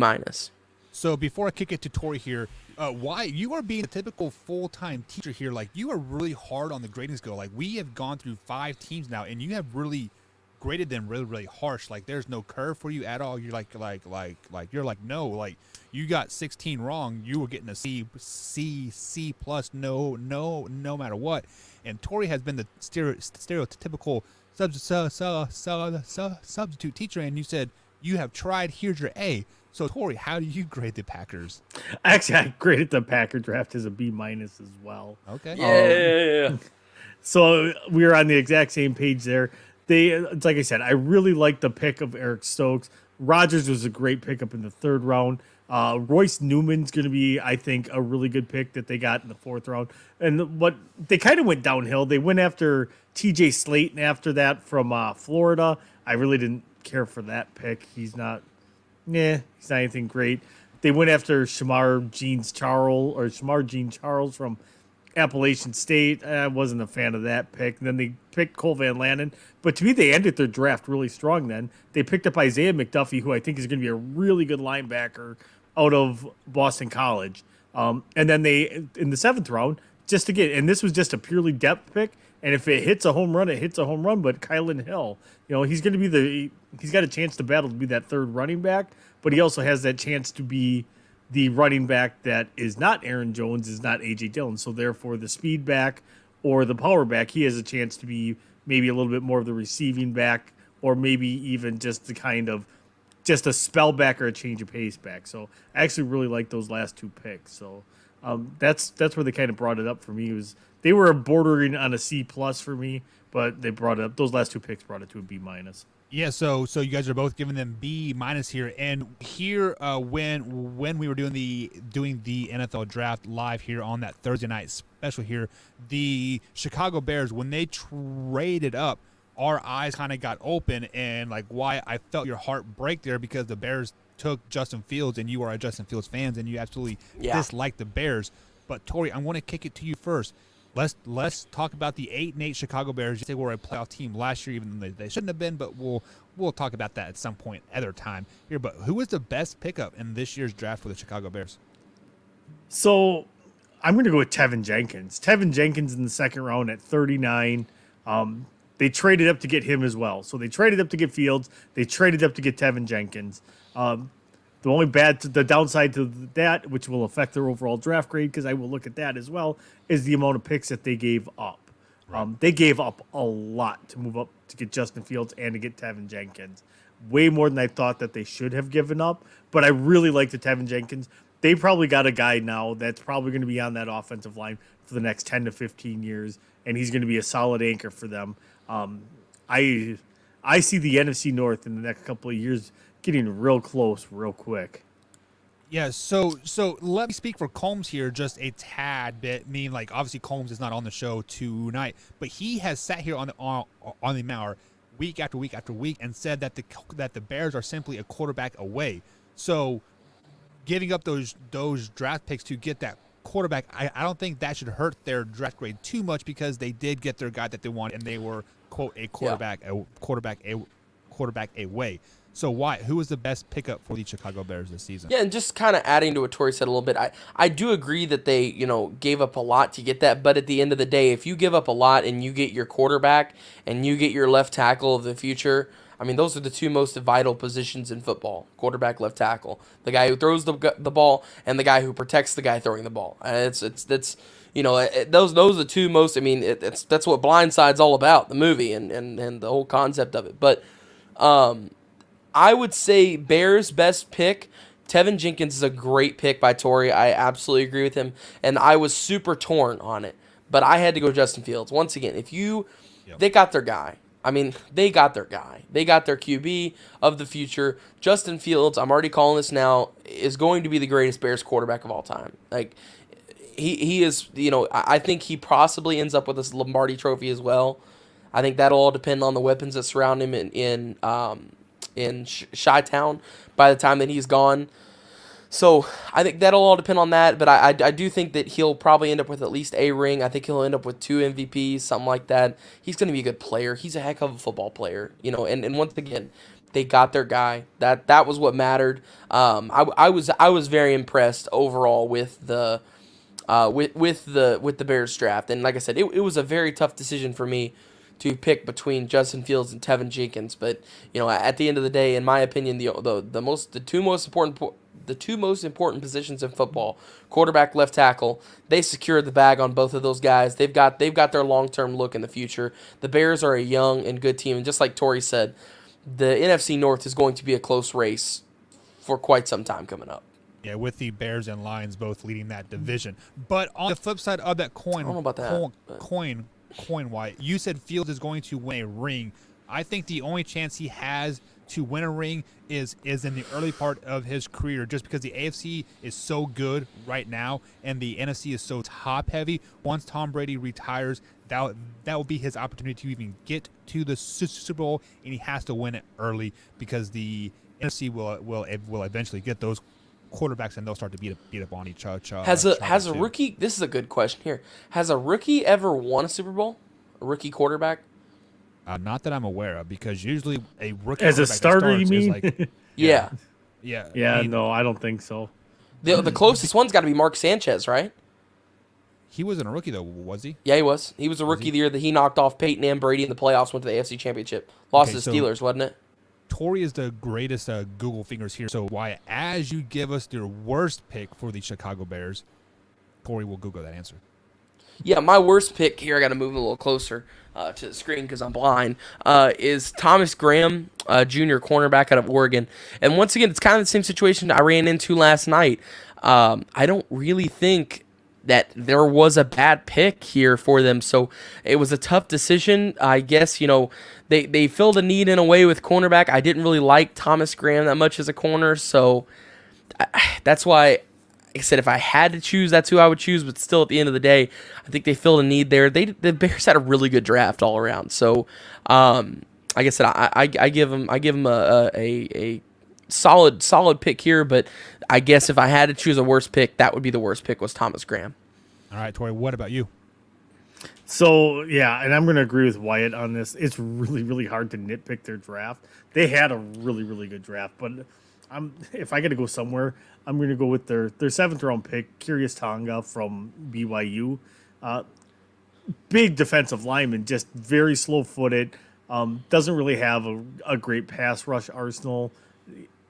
I don't see him sticking in the NFL there again. And like I said, I'm nitpicking a 7th-round pick at this point. That may not. That's how good they did. Seriously, right? Like I was like, okay, yeah. So, Tori, with that being said, are you grading them an A plus, or are you going to kind of grade them harsh because you hate them an A minus? I'm going to grade them harsh. So, and literally just because of what they gave up. No, they gave up a 3rd-round pick this year. They gave up a 4th-round pick this year. They gave up picks next year. So instead of getting an A, they get an A minus on this draft. They did a great job. I mean, and you guys make a great point where they got their people, but still you gave up a lot. And to me, I value draft capital because not every player you draft is going to hit. And it's literally like throwing dart to the dartboard. So if I can have 12 draft picks, my chances become that much better of finding one that sticks.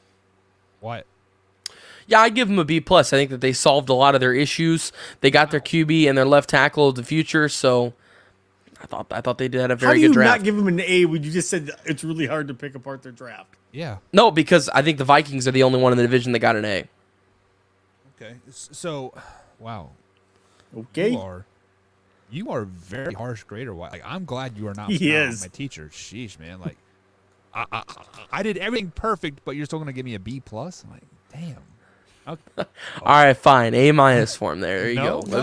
It was the Chicago factor is what kept him out of an A, if I'm going to be honest. But it's just jealousy at this point. So let's move on to the next team in the NFC North here. We do have the Minnesota Vikings, a team that you were just speaking at. That they did finish 7-9 last season, missing the playoffs. So, Wyatt, who was their best pickup in this year's 2021 draft? I wish I could go with every single person here because I think that they were perfect all around the board. But Darasol, they got Darasol on a steal. I think he was a top 15 guy. They traded all the way down, still got their guy, and they were in the 20s whenever they picked him. But with that being said, the biggest steal of the draft. You heard me right here. You ready? The biggest steal of the draft came to the Vikings. 3rd round pick for them. Wyatt Davis, offensive guard of Ohio State. This guy was projected a 1st-round pick in many mock drafts. At worst, a 2nd rounder. He is extremely good on the offensive line. He's got great leadership capabilities. He is going to stack that offensive line right out of the gate. And he had a great career at Ohio State. He was like all Big Ten. I think got all honorable mention for All American, something like that. Was awesome. And our guy Zen actually got to meet him and said that he was really cool as well. So Wyatt Davis going all the way in the 3rd round. I'm telling you right now, steal of the draft right there. Wyatt Davis is going to be awesome for the Vikings. Alrighty, Torrey Anderson. I always want to call you Torrey Wilson. Just get hot, and then we'll be okay.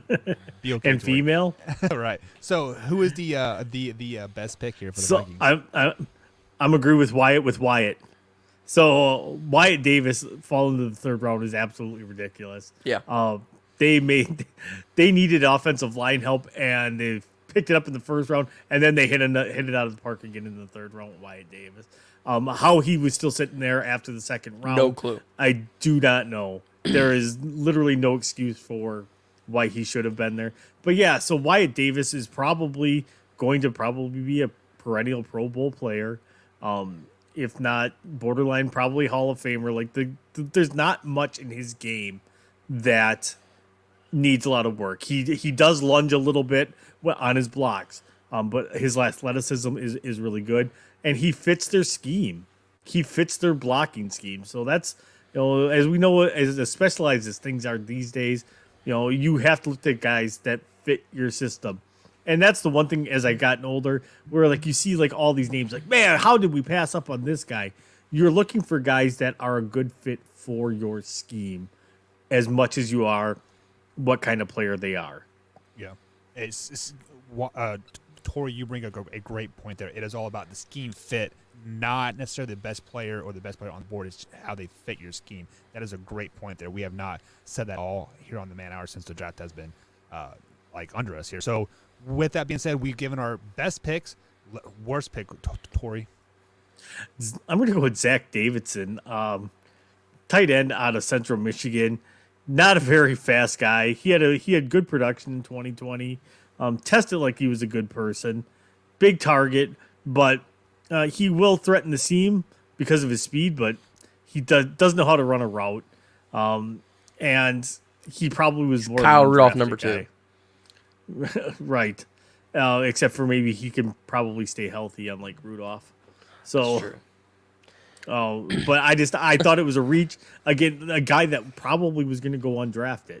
So you took him in the 5th round. 2 rounds is pretty good. Like, you have to be excuse me. And he went to Central Missouri. So how much tape did you actually have on Central Missouri? Right.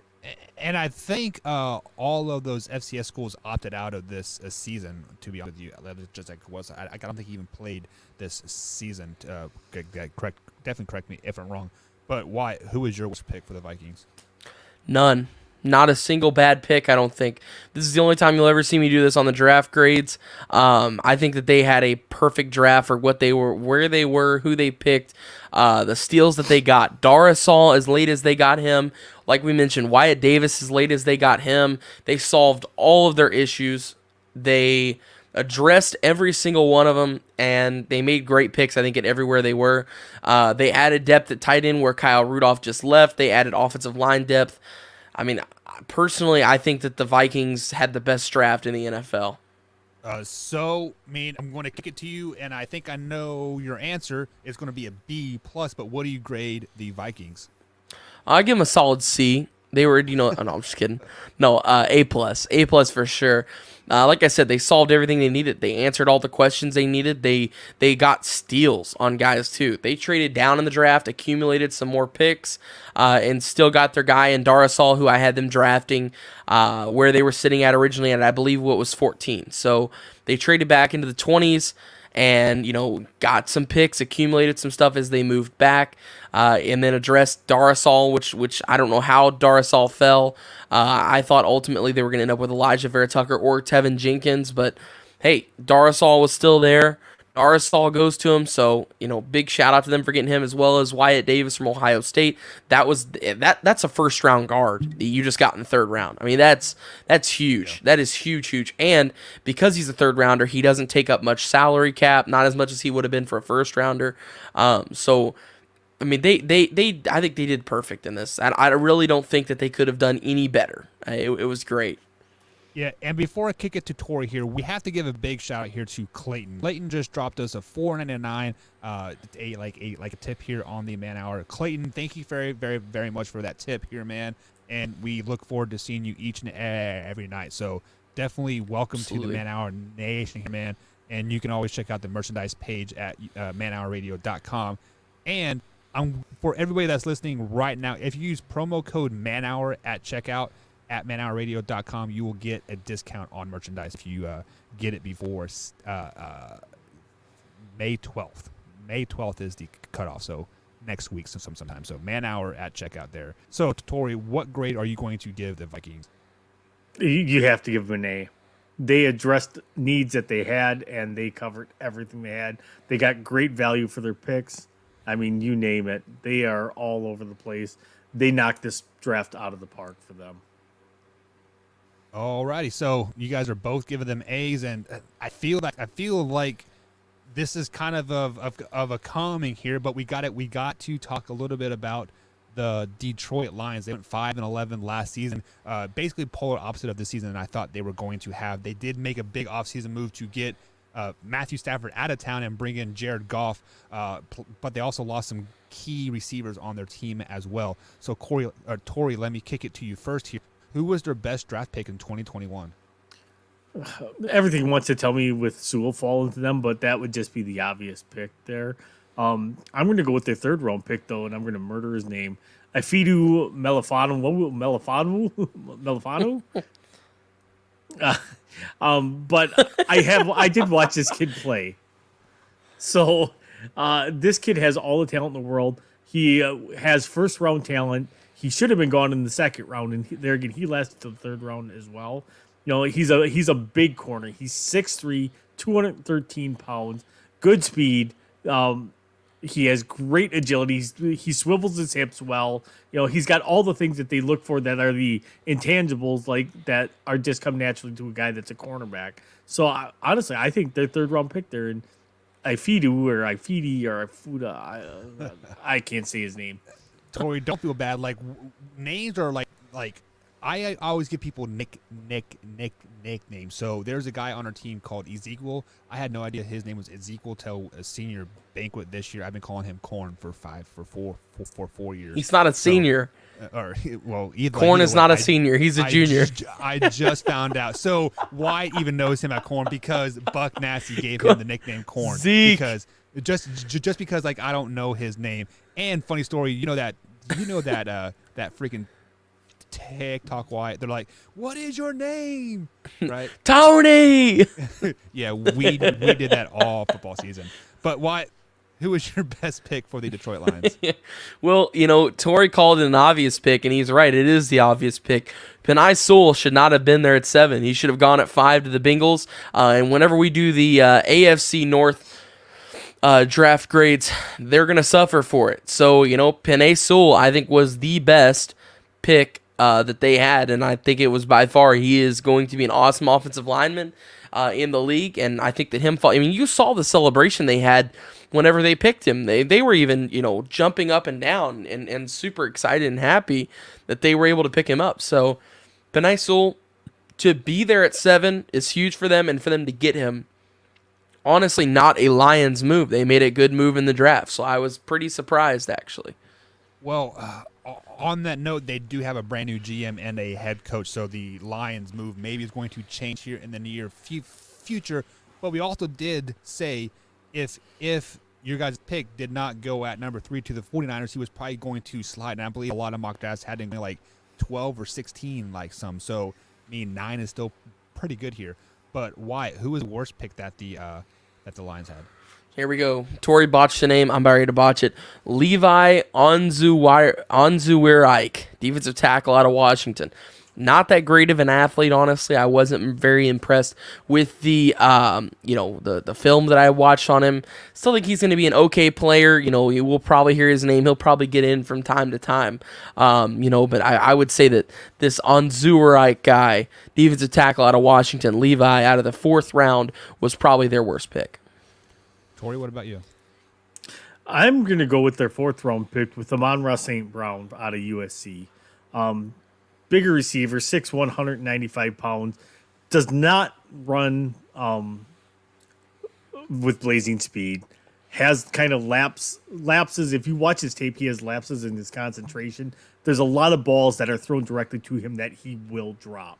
He's one of those guys that might be, I will make the amazing one-hand catch over here, and then it's right here, and it will just hit him in the face mask and fall to the ground.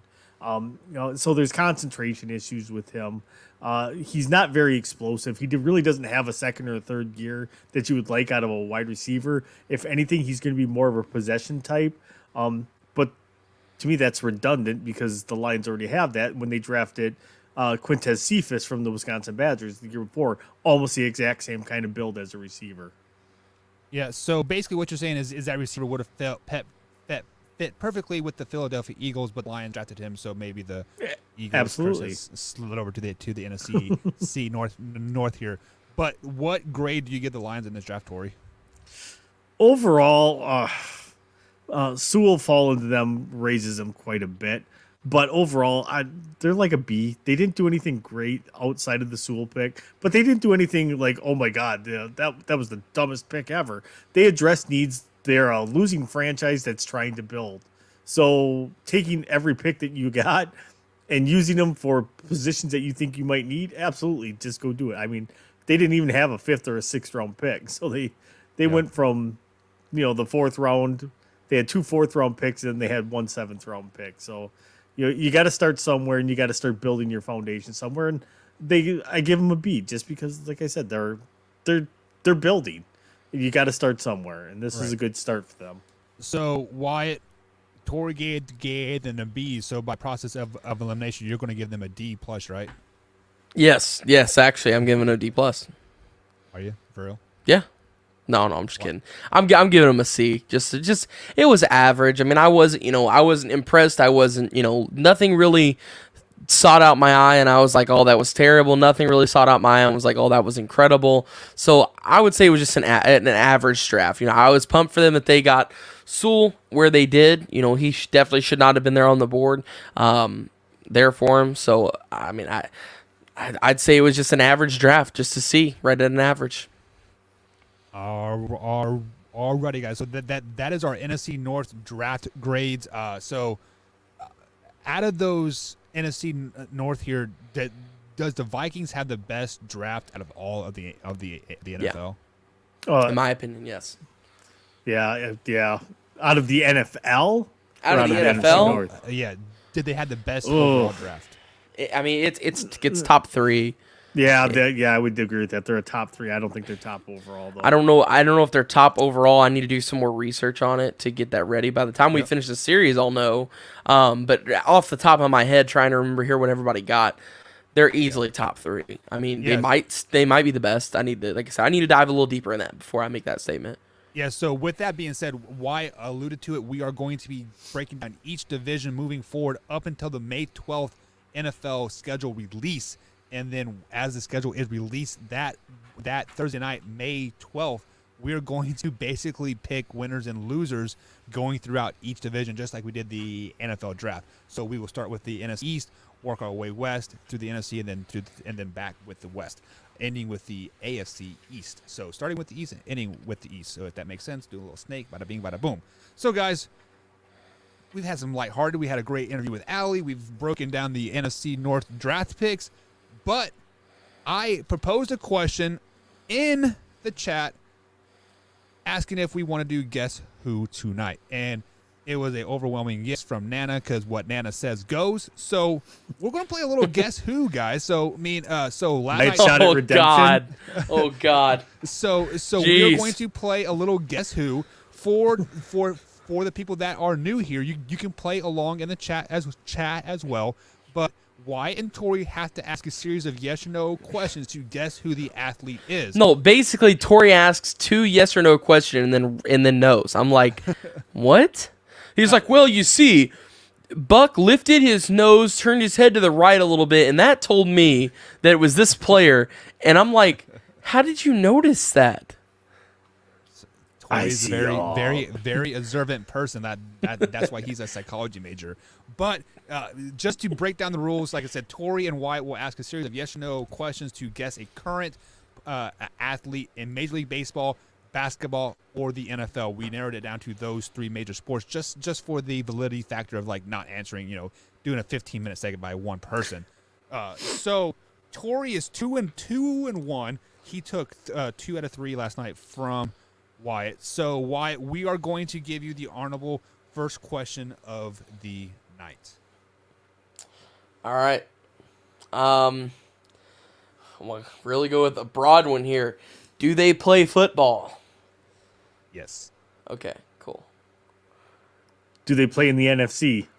Yes. Do they play in the NFC North or South? You can't do that. You can't ask for 2. It's a yes or no question. I guess you are technically right, but you're playing in the gray area, but I'm going to go with no.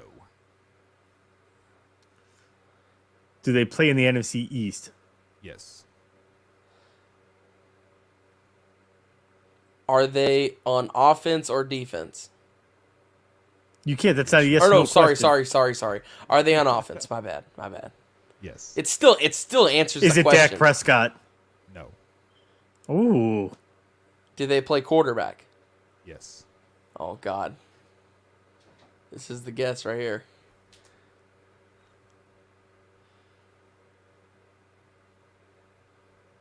Did Wyatt freeze? No. Or did I? No. No. Oh. We're waiting. We're waiting for your question, Tori. Is it Fitzmagic? No. Is it Daniel Jones? Yes. Yeah. I just said you had a 50-50 shot. I know, there, right? Wyatt. I'm like, man, if I get it, I win. If I don't, I lose. So here we go.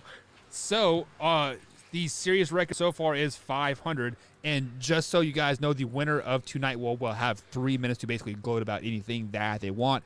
And then at the end of the month, whoever has the worst winning percentage has to wear the rival team's T-shirt for a whole show. So, Tori, you are up first next. Yeah, right. You're up. Are they a Major League Baseball player? No. Are they an NBA player? No. Do they play in the NFC? Yes. Do they play in the NFC North? Do they play in the NFC North? No, wait. No, that's not my question. He answered no. Are they? Or did you answer no? They're not in the NFC North. No. Are they in the NFC South? Yes. Are they a quarterback? Yes. Is it Tom Brady? No. It's Jameis Winston. Yes. Let's go! I'm on fire tonight. I gave that one to like Combs. So, technically, Tori White has won the night, but you have a chance to bring it back to 500 here on the overall series here. So, White, to end the show, you get the first question. Do they play in the NBA? Yes. All right. Do they play in the Western Conference? I have to look that up. I'm not very good with that. My bad. Last night he played. No, last night I said, do they play in the Western Conference? He goes, let me look it up. And it turned out to be Tyler Hero. He plays in Miami. Buck, why would Miami be Western Conference? You should know that. I told you no for that.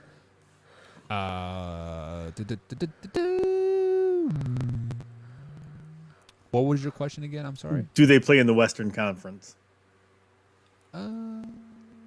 Yes. Are they a playoff team? Yes. Are they a top 3 playoff seed? No. Not currently. Not really. Not currently. Oh, I thought you said not really. Currently. LeBron James. All right. Western Conference. Is it Steph Curry? No. Is it Anthony Davis? No.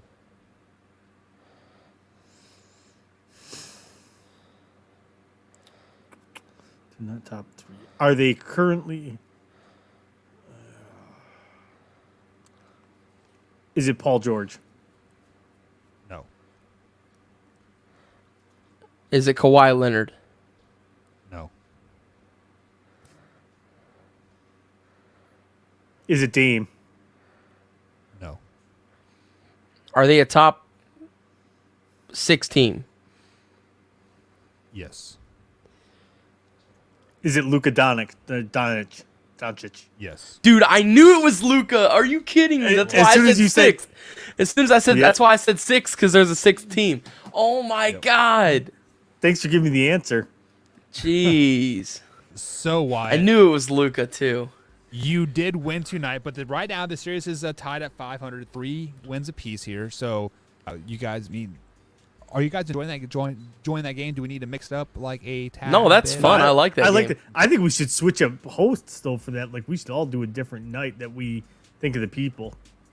Yeah, that'd be good. But this is my game, Sure. so no, I'm not very good at it. But let's Well, be just honest. because like otherwise Mike has no chance to ever be the lowest winning percentage, or technically he is the lowest winning percentage because he's always at 0. Yeah, true. Oh. I will happily wear a Denver Broncos or Oakland Raiders or Las Vegas Raiders the same time as wear the Chicago Bears or Vikings.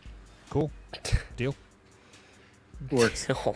All right. So Wyatt, you get 3 good minutes, man. 3 good minutes. Yeah. I don't about even anything that you know. want. Talk about any like anything you want. Oh, I can't say what I was going to say till the after show. Now I'm confused. No, I mean, God, like I feel like I have to do what Tori did last night, or else it won't add up to it. You know, I don't know. I guess if I had to just take this time to thank everybody for the support on Saturday. Nikki, of course, who is my best friend, there with me for everything. Every game that I call, all that good stuff. Everybody like Buck, Tori, Combs, Hoffy, Nana, Stacy. God, I'm gonna miss 1,000 names here, but everybody who watched, thank you guys so much. I don't even know. I mean, thanks. I am beside words for what I want to say for it because I really don't know what to say. I'm just thankful for everybody that supports me, everybody who has had my back, everybody who has helped propel me farther in the broadcasting field. Clay Abels, Tim Dinch, of course. I want to toss those names out there. Yeah, I think that's about as dangerous as I'll get. Thank you, everybody. You will never know what it means to me. It means the world. So. Yeah, just to throw some more comments in here, guys, before we head out. Drew says let's add some retired players into the Guess Who. Since we already set the rules for this month, maybe in June we can sprinkle the retired players like in there and maybe narrow it down to like one sport just to make it a little bit easier. And then just to end out the show the right way here, Joseph says, Wyatt, let's talk about how I beat you in 2K yesterday and he didn't even cheat. Explain it to Wyatt. Did you lose? Nah, he didn't actually beat me in 2K. I beat him by like 20 something points, I think. Tori, I wasn't gonna call you out, Joey, but if you're gonna say that, then I guess I have to. Tori, send us out, big guy. Tori, send us out. Tori, Man, our send us out. nation. my mic came unplugged and I didn't even see it. This guy. Man, our nation. Rise up. Mr. Chance Tory. I wasn't going to mute him either.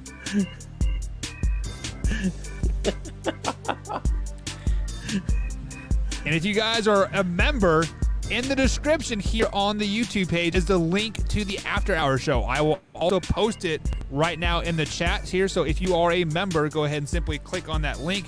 It will take you to the After Hours show. It is streaming live right now. We're about 4 minutes in. So enjoy us here on the After Hours show, and we'll catch you guys tomorrow, same time, same place. Man Hour Nation.